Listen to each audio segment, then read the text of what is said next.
Bueno, gracias a todos por estar acá en el panel. Un poco la idea de este espacio es conversar con Nahuel y con Raí acerca del uso y explotación de datos en la cadena de maíz, con bastante foco en el mejoramiento genético y sobre todo en cómo dar recomendaciones agronómicas para el correcto uso y posicionamiento de esos genotipos. Yo voy a hacer una brevísima introducción para después dejarlos a ellos, pero básicamente, si uno mira comparativamente la actualidad versus algunos años atrás, más o menos 10 años, uno ve que el uso de datos viene cambiando bastante, ¿sí? Antes hacíamos ensayos y teníamos bastante menor cantidad de datos y los análisis que hacíamos eran bastante descriptivos, ¿sí? Nos remitíamos simplemente a decir lo que pasaba y nada más.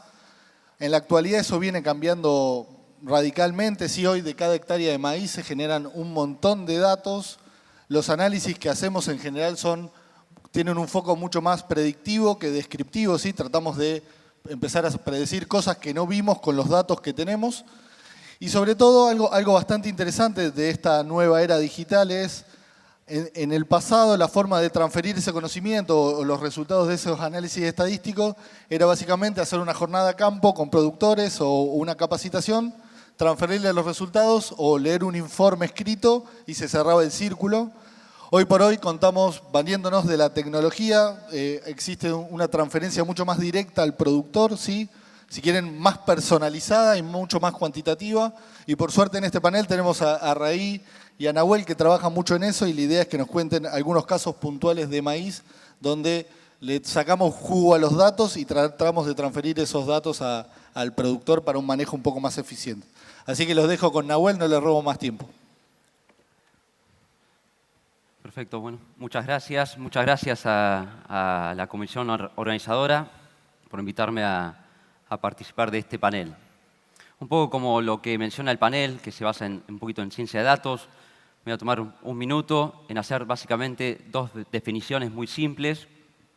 El Big Data básicamente es la capacidad de acumular masivamente datos. La inteligencia artificial es la utilización de esos datos que por medio de analíticos, de aprendizaje automático, básicamente lo que hacemos es generar recomendaciones, soluciones y hasta modelos predictivos.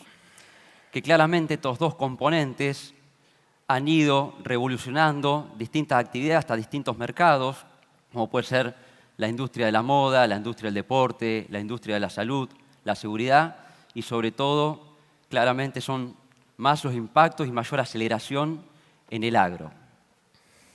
Hace poco salió un artículo en Forbes donde mencionan que en los últimos 2 años se generaron más datos que toda la historia de la humanidad. Y básicamente en la historia de la humanidad los datos siempre estuvieron asociados a información, a conocimiento.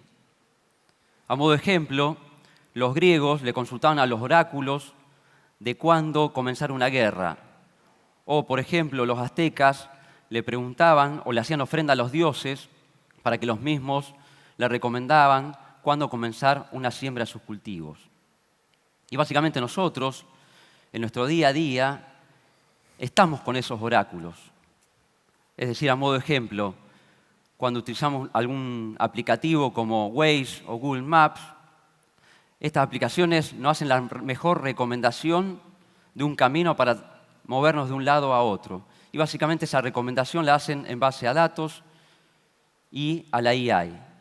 O, por ejemplo, cuando en el día a día usamos Spotify o Netflix, básicamente nos recomiendan alguna playlist en base a la historia de búsqueda, en base a perfil de usuario. Que todo eso vamos cargando datos a la nube y la misma nube nos van haciendo recomendaciones o sugerencias. ¿Por qué menciono esto? Porque básicamente en nuestro día a día convivimos y por lo menos en lo personal me hace bastante más simple hacer algunos trabajos, hacer logística familiar, hasta a su vez lo utilizo mucho para lo que es recreación. Ahora bien, y algo muy similar ocurre o está ocurriendo hoy en el agro. A modo de ejemplo,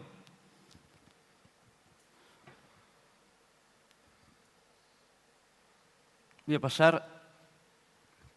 Lo que ven ahí, en el gráfico de arriba, básicamente es la brecha de rendimiento que tenemos en el cultivo de maíz hoy en Argentina, que por suerte se ha hablado bastante en todo el Congreso en los 2 días.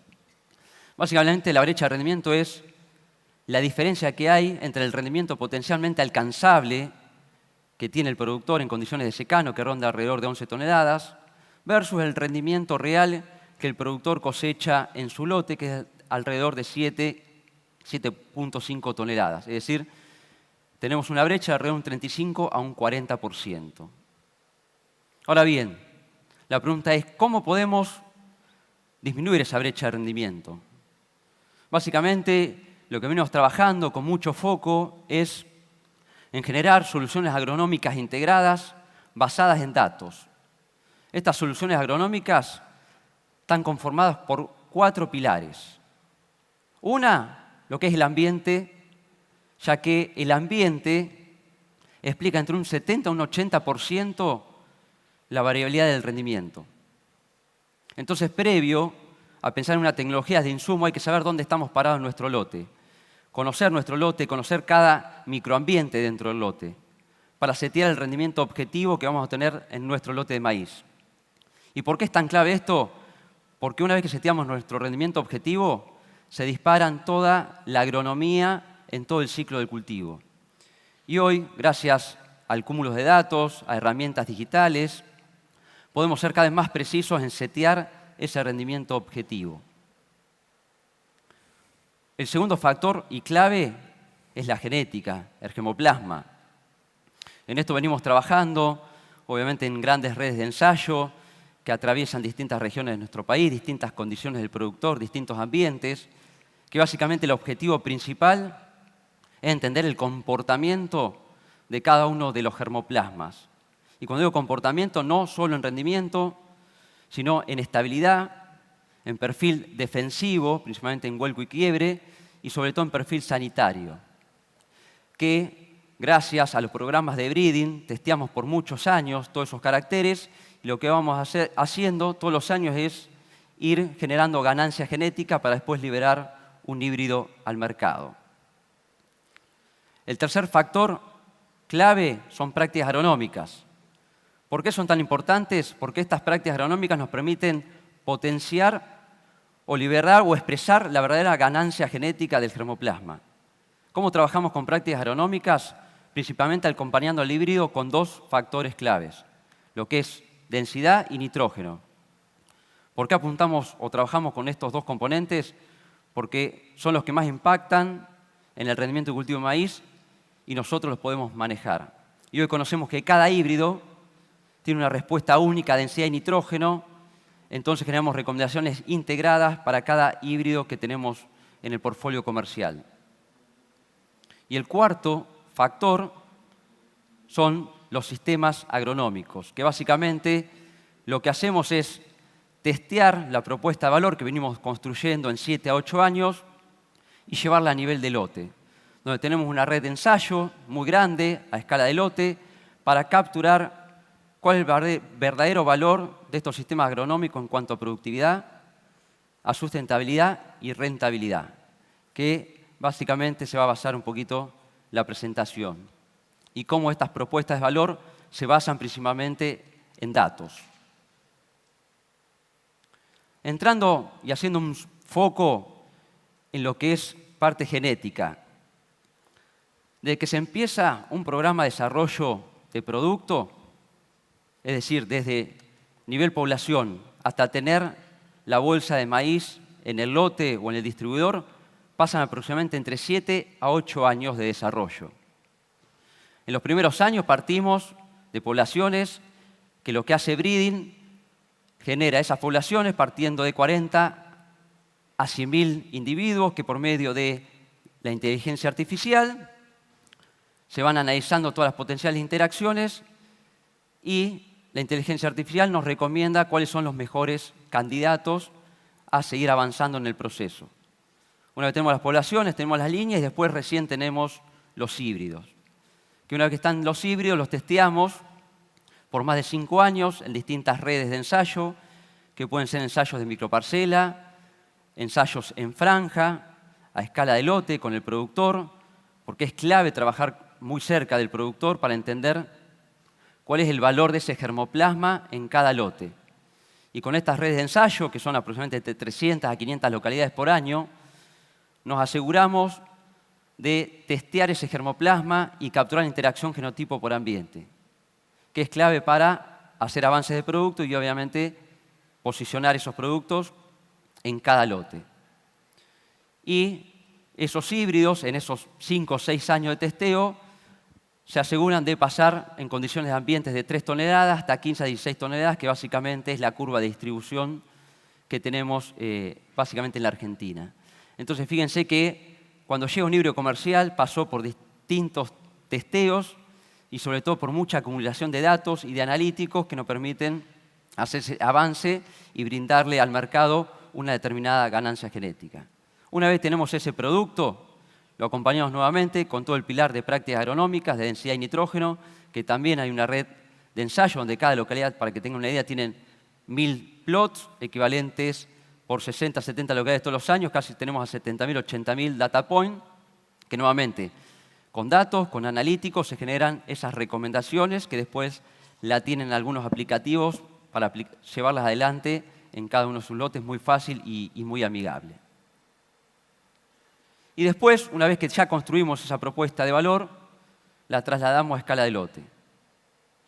Y en el lote se acelera o se potencia la cantidad de datos que se recolectan.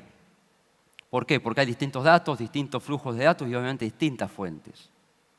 A modo de ejemplo, ya a escala de lote uno puede trabajar con distintas estaciones meteorológicas, con imágenes satelitales para hacer zonas de manejo, para hacer estimaciones de rendimiento, para hacer scouting, como así también imágenes de drones, sensores de suelo y sobre todo la conexión de todas las máquinas que están operando en el lote, desde una sembradora, de una pulverizadora, de una cosechadora.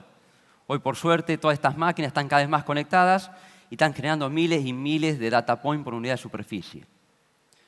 Y siempre acá tuvimos un cuello de botella, que básicamente, o dos cuellos de botella. Uno, cómo acumulamos toda esa cantidad de datos y la otra, cómo transformamos esos datos en conocimiento, cómo transformamos esos datos en recomendaciones. Y hoy básicamente tenemos una plataforma que se denomina FieldView, que lo que nos permite es conectar todos esos datos y transformar esos datos por modelos analíticos de aprendizaje automático en recomendaciones. Y a su vez lo que nos permite esta plataforma es traquear todas las operaciones que tenemos en cada hectárea de nuestro lote. Y eso nos da una trazabilidad o nos permite entender la calidad de la ejecución de las recomendaciones o de los programas, por ejemplo, de agricultura de precisión. Y un punto clave, ¿por qué trabajamos con tanto foco o hacemos tanto esfuerzo en trabajar en soluciones agronómicas integradas y fáciles de aplicar y escalables?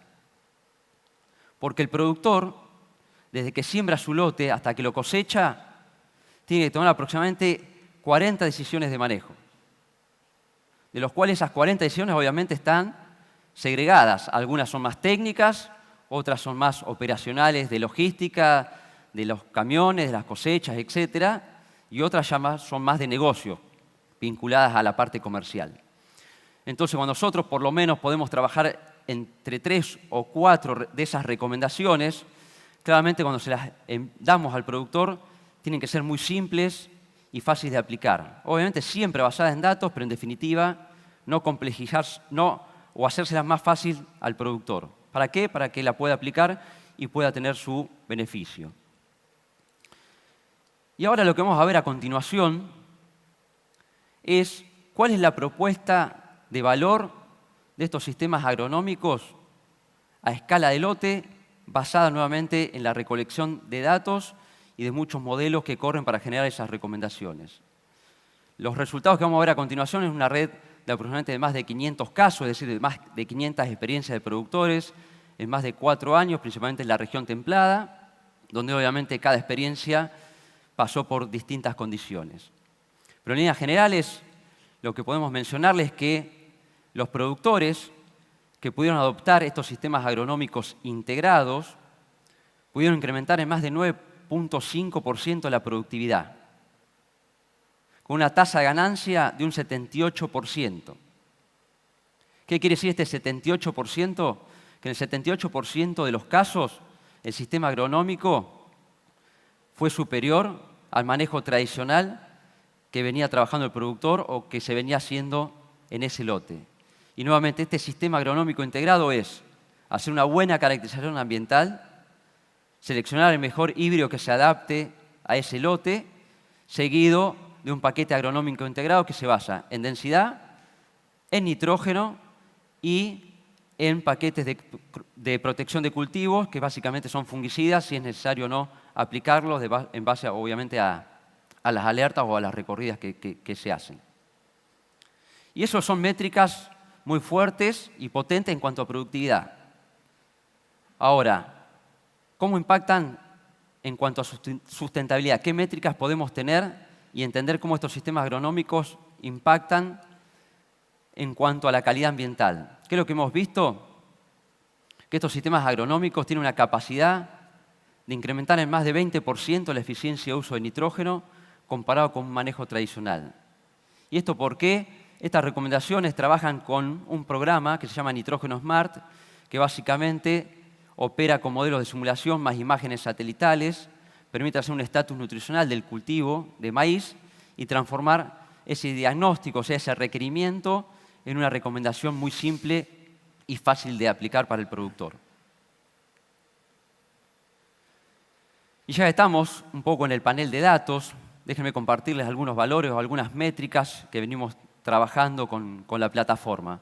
Hoy aproximadamente tenemos más de 16 millones de hectáreas mapeadas en la Argentina, con más de 9 millones de mapas de rendimiento. Es decir, más de 9 millones de hectáreas tienen mapas de rendimiento, lo cual claramente esto nos da un indicio de cómo estas plataformas nos permiten no solo acumular datos, sino verdaderamente trabajar en agronomía, ¿sí? En agronomía diferencial y llevar recursos específicos a cada ambiente dentro del lote.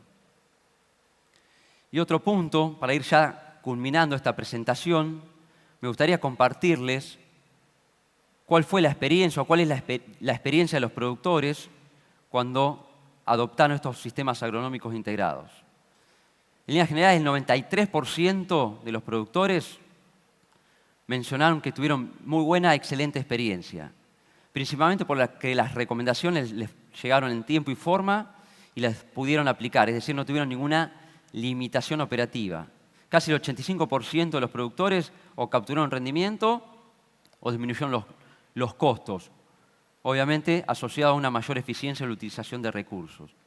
Y finalmente, una de las métricas más fuertes es que casi el 87 al 90% de los productores se van a volver a sumar a estas experiencias para seguir aprendiendo y capturando el valor de estas recomendaciones agronómicas con visión de sistema. Y algunos mensajes claves que me gustaría abordar en esta presentación. Claramente en esta agricultura moderna, las nuevas semillas son los datos. Si las cuidamos, hacemos buena siembra de estos datos, claramente vamos a poder impactar no solo en maximizar rendimiento, sino también de hacerlo de una manera más amigable con el medio ambiente. Y obviamente esto se traduce, si somos más eficientes, indirectamente se va a traducir en un costo directo para el productor. Algo que hemos aprendido en estos años, claramente, que estos sistemas agronómicos no solo pueden maximizar rendimiento por unidad de superficie, sino también al mejorar o incrementar la eficiencia de la utilización de recursos, principalmente nitrógeno, podemos lograr disminuir las brechas de rendimiento que hoy tenemos en Argentina de una manera más amigable con la sociedad. Y hay una frase que siempre la trato de mencionar, que básicamente lo que dice es que lo que no se puede medir no se puede gestionar, y si no se puede gestionar, claramente no lo podemos mejorar. Muchas gracias y abierto para el espacio de discusión.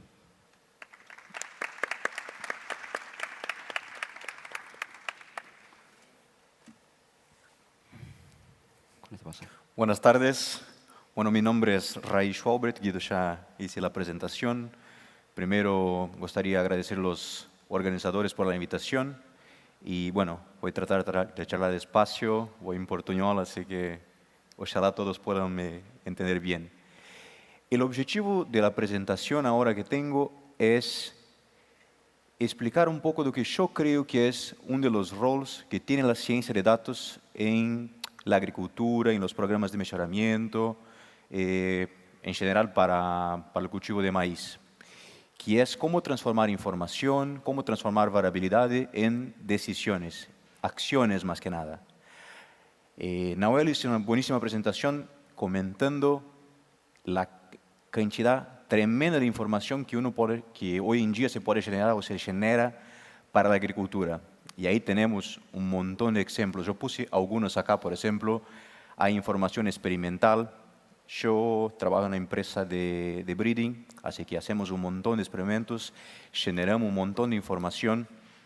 Después tenés toda la información climática, que está ahí disponible por diferentes fuentes públicas hoy, que cualquier uno puede acceder y usar esa información. Hay información de estaciones meteorológicas, hay información de drones, imágenes satelitales. Yo puse acá un ejemplo también, experimentos virtuales, eso se hace mucho con simulación hoy en día.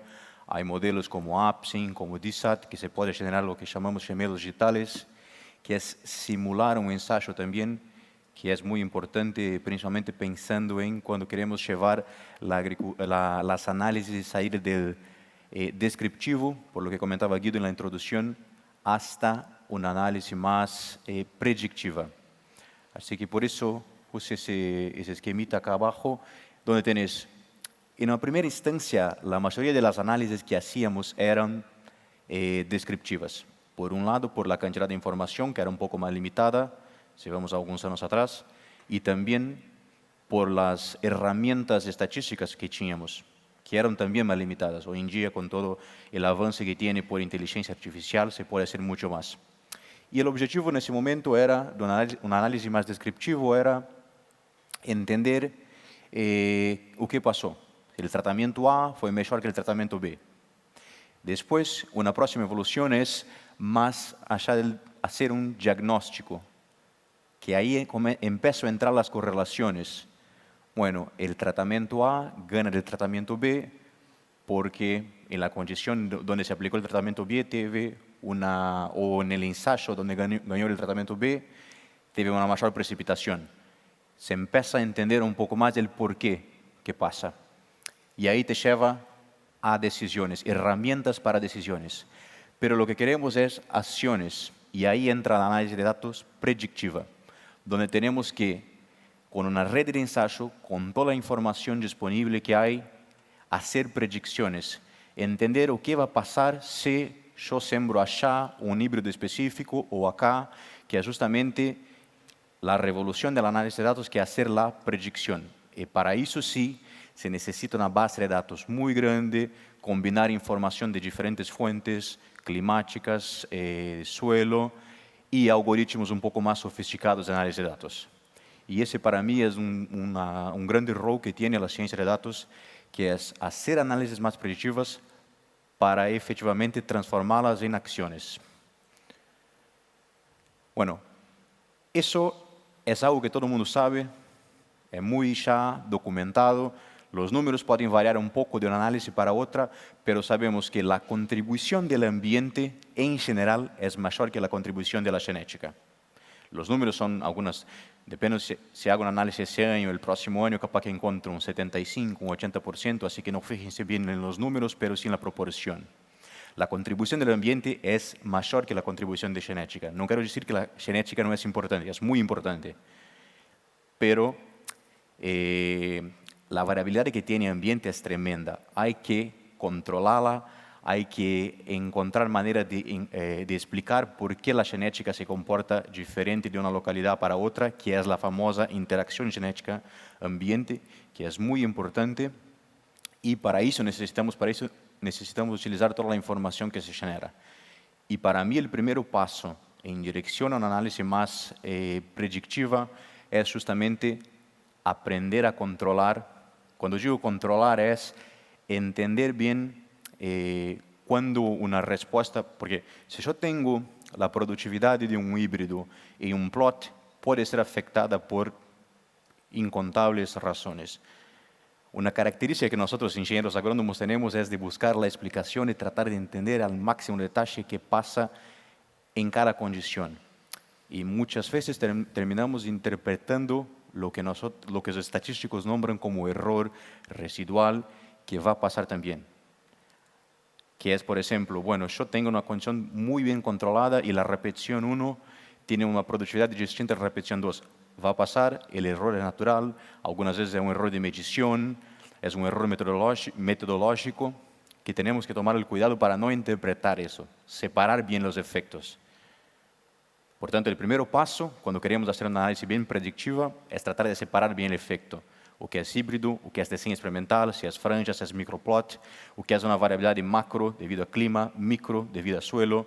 Así que tratar de encontrar bien la explicación para eso es clave para hacer un buen análisis y sacar buenas conclusiones y llevarla a acciones. Así por eso que pongo que el primer paso es generar variabilidad, es recontra importante, porque necesito amostrar bien el ambiente, tener condiciones variadas, pero sí controlar a través de modelos. Es fundamental para tratar de llevar eso a acciones.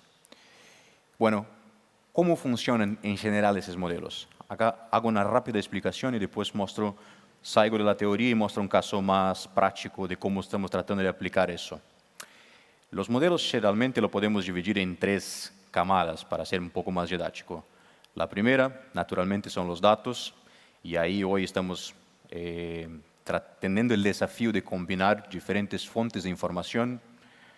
Acá nombré algunas, pero ya eso ve en contexto de una empresa de mejoramiento, lo que utilizamos pensando en desarrollar los mejores híbridos. Acá un ejemplo de un set de variables que usamos.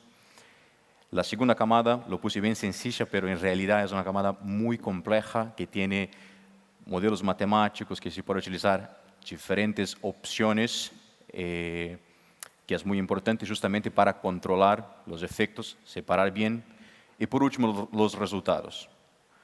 Dentro de una empresa de mejoramiento, cuando hacemos un análisis pensando en lanzar un híbrido, lo que queremos es separar bien lo que es efecto de la genética, lo que es el efecto del ambiente, lo que es efecto de la interacción genética-ambiente y por último el error, que siempre va a existir, pero tenemos que cuantificar y dejar de lado.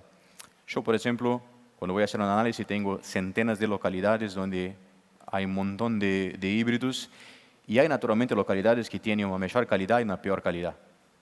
Así que durante el análisis tengo que discriminar eso. Necesito poner un poquito más de peso a donde tengo una mayor confianza en la información. Y eso es justamente que las técnicas analíticas tratan de hacer. Y después, la última vuelta de tuerca que se puede hacer para realmente transformar ese modelo analítico en algo más predictivo es lo que nombramos normas de reacción. Porque si quiero hacer un doble clic y tener una visibilidad más específica de cómo se va a comportar la genética en una localidad específica, tengo que explorar justamente la interacción genética-ambiente. Y ahí las normas de reacción, que son básicamente cuando en vez de tener la interacción genética por la localidad de A, B, Rosario, no sé, Savasha, lo que me interesa saber es la interacción que tiene ese híbrido con un gradiente de temperatura, por ejemplo.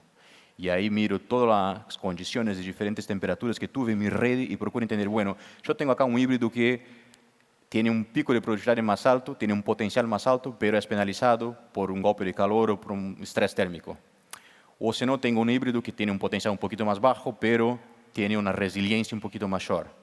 Bueno, ahí empiezo a cuantificar mejor la interacción ambiente con genética. Un otro ejemplo es con precipitación. Lo puedo mirar de la misma manera, lo puedo hacer con cualquier variable que tenga disponible en mi base de datos para cruzar con productividad. Bueno, esa es la manera como empezamos a avanzar un poco en ese entendimiento de lo que es la interacción genética-ambiente. Y ahora, ¿cómo hago para bajar a la tierra, transformar eso, que muchas veces es un modelo un poco más complejo, que tiene un montón de cálculos, hacia una acción, una decisión y una acción, que es el título que puse en la presentación? Bueno, ahí entran las plataformas. que son muy importantes. Estamos desarrollando un prototipo de plataforma usando técnicas de machine learning justamente para conectar diferentes tipos de modelo. Un ejemplo de modelo ese que mostré anteriormente, que te forma las normas de reacción, con otros modelos de densidad de nitrógeno, de estimativa de índice ambiental, justamente para poder hacer una recomendación un poco más completa y fácil para un usuario interactuar. Bueno, ¿cómo estamos pensando más o menos ese modelo y cómo funciona ese prototipo? Bueno, elige un lote. Una vez que elige un lote, yo puedo buscar información de imágenes satelitales, precipitación, tipo de suelo. Hay un montón de información pública que puedo buscar y también puedo pedir al usuario que ingrese alguna información. Si es un lote que tiene irrigación o no, si va a subir un mapa de suelo, alguna cosa, yo puedo tomar esa información para hacer una estimativa de rinde para ese lote. Bueno, en ese caso puse como ejemplo 12 toneladas, 12.000 kilos. Bueno, una vez que ya empiezo a conocer bien el ambiente, ya tengo una estimativa de productividad y un set de variables ambientales que llevan a esa productividad, yo a través de los modelos de normas de reacción puedo elegir cuál es el mejor híbrido.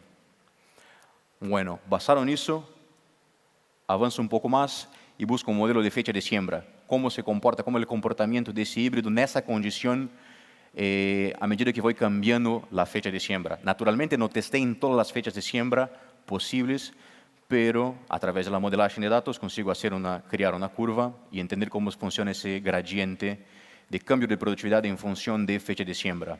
Y de la misma manera puedo hacer para nitrógeno o para densidad. Y la manera como armamos ese modelo y como conectamos todos esos pequeños modelos que están dentro de ese modelo mayor, utilizando técnicas de machine learning, permite que el usuario también ingrese con un poco más de información. Hay casos, por ejemplo, donde ya elegí mi híbrido y ya tengo la ventana de siembra, la fecha de siembra definida y quiero apenas saber la densidad y la dosis de nitrógeno. O bueno, ya tengo la dosis de nitrógeno definida que va a impactar mi ambiente, porque si es mayor o menor, se crea una condición ambiental completamente diferente que puede cambiar la elección del híbrido. Así que de esa manera te permite entrar por diferentes maneras la información, el input, para te llevar a una recomendación distinta. Y eso sí creemos que es una manera de conectar el análisis de datos, los modelos, hasta el productor o el usuario, para que transforme ese análisis en literalmente una acción. Y ahora, ya para cerrar la participación, traigo acá un ejemplo también, utilizando esas mismas técnicas de análisis de datos de una publicación científica que hicimos en conjunto incluso con Guido, cual la pregunta que teníamos era tratar de entender, por ejemplo, si comparamos maíz temprano con maíz tardío, cuanto a densidad recomendada. En general, la densidad capaz que se recomienda para maíz temprano es un poquito más alta que para maíz tardío. Números generales, promedio. Naturalmente depende del ambiente, depende del híbrido, pero en promedio capaz que sea un poquito mayor. La pregunta que teníamos era, bueno, ¿esta diferencia es debido a la ventana de siembra, principalmente la ventana de siembra, o es debido a porque esa ventana de siembra más temprano te lleva a condiciones ambientales mejores y te lleva a un índice ambiental o una productividad mayor? Y si la interacción en realidad es con productividad, con potencial de productividad y no con ventana de siembra. Bueno, una vez que tenemos una red robusta que se puede comparar maíz sembrado temprano y tardío, pero en condiciones similares de potencial de productividad, de oferta ambiental, se puede empezar a contestar esa pregunta. Bueno, lo que hicimos fue para un set de híbridos, acá traigo el ejemplo de un híbrido, pero testamos para un set de híbridos, cómo es la respuesta y cómo esa respuesta cambia por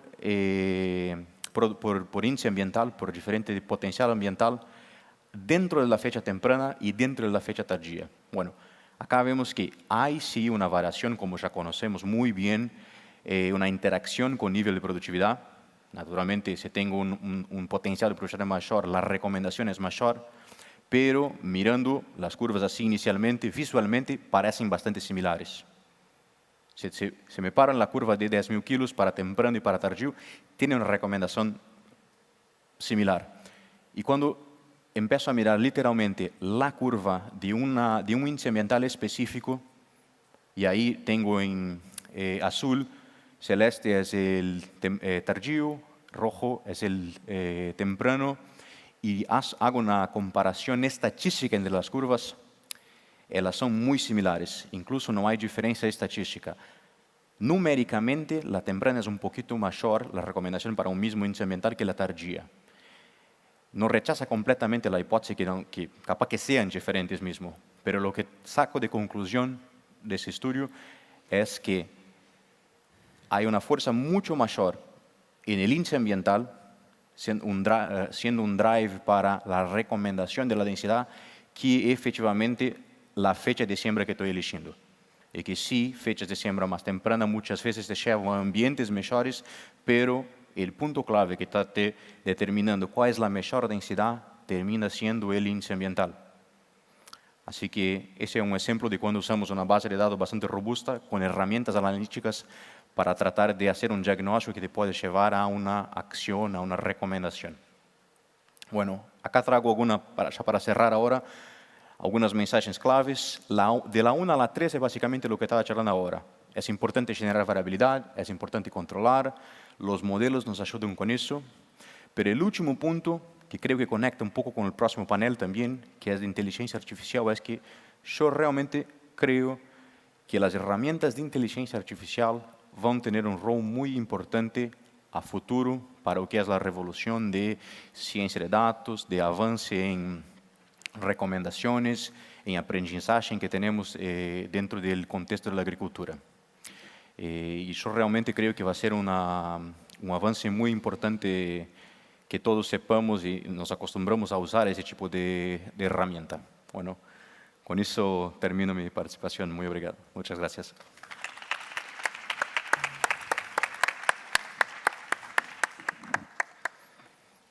Bueno, tenemos unos minutos para discutir un poco, chicos, en base a lo que estuvieron charlando. Estuve anotando algunas cosas. Yo un poco le quería preguntar a cualquiera de los dos, un poco los dos hablaron del cambio de paradigma entre estos modelos descriptivos versus algo más predictivo, y estuvieron charlando acerca de que estamos generando un montón de datos, ¿no? Y cada vez son más variados.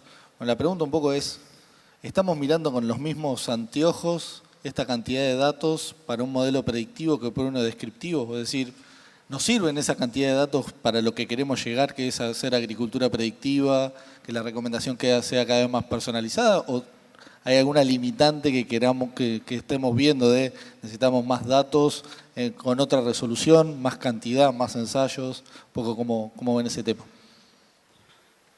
Okay, arranco yo.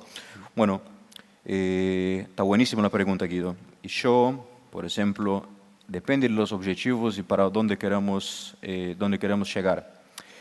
Si nuestro objetivo es empezar a mirar realmente recomendaciones más específicas, nivel lote, yo creo que el limitante que tenemos hoy no es del lado de las análisis o de las herramientas estadísticas o de la capacidad computacional que tenemos. Sí, es del lado de los datos. Generamos un montón de información, como nombramos, pero creo que si queremos llegar al nivel, literalmente, hacer una buenísima recomendación a nivel lote, capaz que nos falta un poquito de información con una resolución compatible con el lote. Las capas ambientales que tenemos son muy buenas, pero tienen una resolución de muchas veces 5 kilómetros, así que, o 10 kilómetros, alguna cosa así. Y por eso cuesta un poco llevar esa recomendación nivel lote.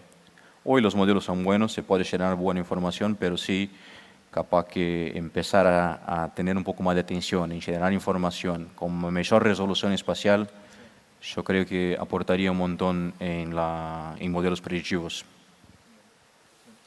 Hago una cortita para Nahuel, está empezando a titilar el televisor. Nahuel, hablaste un poco de que todo este programa de digitalización y uso de herramientas digitales está teniendo un montón de buena aceptación y los productores están contentos. Te quería preguntar, más allá de las personas que ves contentas, ver el vaso medio vacío y pensar en los que no están tan contentos o los que no están adoptando esta digitalización o estas herramientas, si tienen una hipótesis o tienen datos reales de por qué no lo están haciendo. Un poco esa es la pregunta de medio de la parte de uso de herramientas. Está buena la consulta y un poco difícil, pero a ver, creo que no es de un único factor, sino que es una respuesta multifactorial. Y a modo de ejemplo, creo que gran parte hoy del agro cree que el agro es analógico, ¿sí? Entonces verdaderamente va a costar un poco hacer el proceso de transformación digital. Y otros factores, igualmente en eso soy un poco más positivo, una visión más positiva, porque creo que las nuevas generaciones, ¿no? Ya vienen con un chip incorporado, asociado a la digitalización, asociado a la importancia y el rol que tiene el dato en la toma de decisiones. Y creo que eso va a ayudar, y sobre todo las nuevas generaciones ya están tomando, ¿no?, un poder de decisión en el agro, que eso va a ayudar mucho más a acelerar, me parece, la adopción de paquetes tecnológicos, ¿no?, sobre todo asociados más a la digitalización. Esos son los puntos. Otro factor para mí muchas veces es la no percepción del valor de la agricultura digital, ¿no? Me parece que muchas veces el productor no llega a percibir rápidamente cuál es el valor real que aporta. Siempre digo lo mismo, creo que somos buenos agrónomos, pero malos comunicadores. Es decir, somos muy buenos técnicos, haciendo información, generando modelos, pero a la hora de comunicar esa propuesta de valor me parece que somos muy complejos y eso ya hace muchas veces que generes una barrera, ¿sí?, a la adopción. Otro punto me parece también es capacitación. Tenemos un sesgo a hacer capacitaciones generalmente a asesores, a agrónomos, y nos olvidamos del ejecutor, ¿no?, de los programas, que es un maquinista, un contratista, un operario de una sembradora, de una cosechadora que te genera los mapas de rendimiento. Y muchas veces no le hacemos foco en la importancia que tiene generar un mapa de rendimiento, digamos, que es muchas veces es nuestra manera de evaluar un programa.